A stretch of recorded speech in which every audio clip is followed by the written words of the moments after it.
Hello, my name is Stephen Wright. I'm a career coach here at Career Mentor, and we help high-performing financial services professionals make their next smart career move. So what do you do if you're engaged in a job search, you're talking to a particular house, and they mention a salary number which is below your expectation? Well, it's worth thinking this through, despite the fact there's a whole load of variables at play. It's worth thinking it through and anticipating it so that you're not caught off guard and end up saying something or promising something that you later regret. So let's go through some ideas which I think you'll find really useful. And there's three core ideas here. Let's take the first one. The first one is, when is this mentioned? If it's at the beginning of the process, then pretty much by the HR or the recruiter, or indeed in the initial interviews, then this is likely to be about screening out people who they believe are going to be too expensive for the role so that they can focus on candidates who fit more tightly with what they're looking for.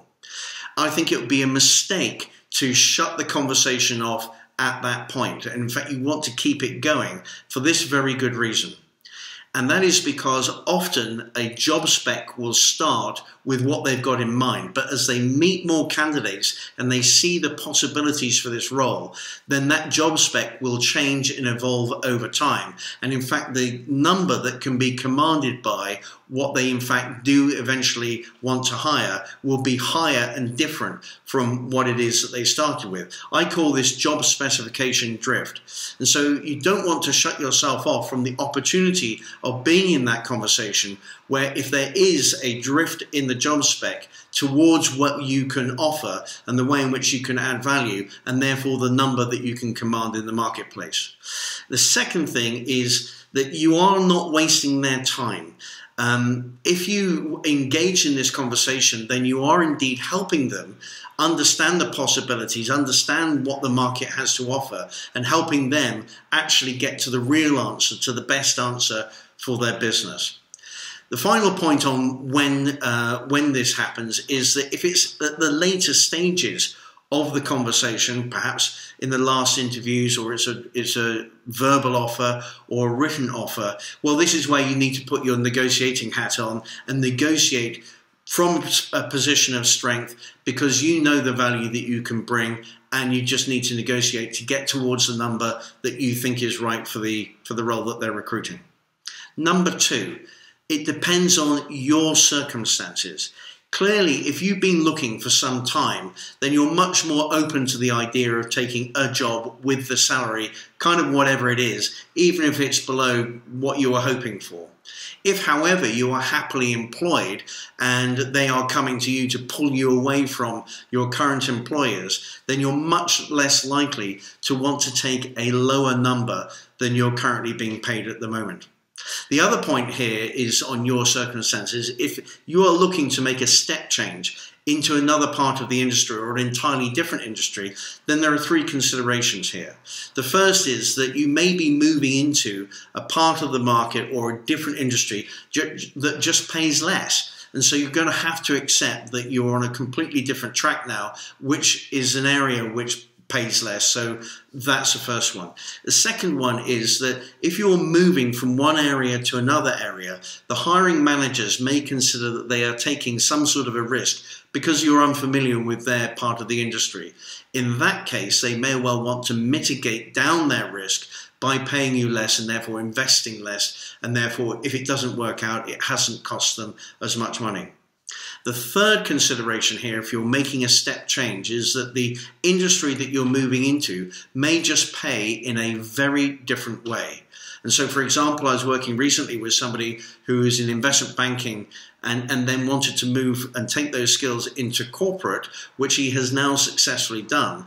But during the negotiation, it became very apparent that the industry that he was moving to could pay overall the same sort of numbers, but that it was in a very different way and over a longer time scale. So it might be that they just pay in a very different way, and you need to get your head around that.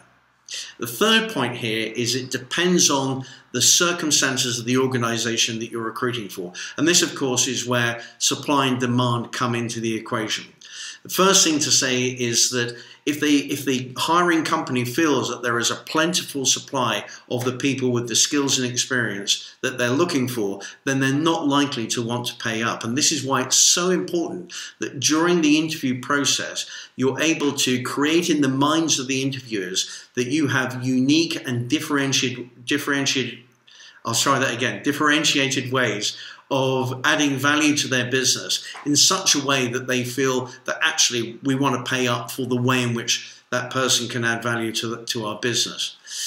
It also, in terms of their circumstances, it depends on how well business is going.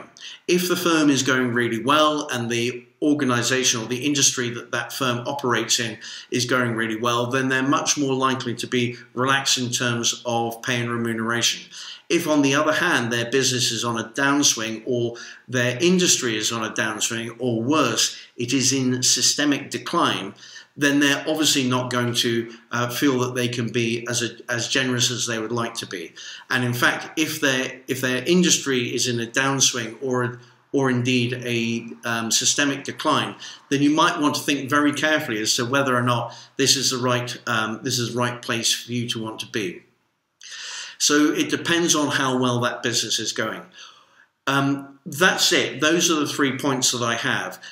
If you are considering making a move or you're at the point of wanting to negotiate, then all of these considerations are very much part and integral of the coaching program that we have on the first 90 days, where we help you negotiate your way into the job. We then create a first 90 days. We then check in after 10 days and then at the 30, 60 and 90 day point. If you'd like to have a conversation about that, then just get in touch either via LinkedIn or our website, and I'll be delighted to organize a call. Finally, please do feel that you can like this video if you want to. I'd welcome any comments, good or bad, and please do share this with anybody who you feel might find it useful. Thanks very much.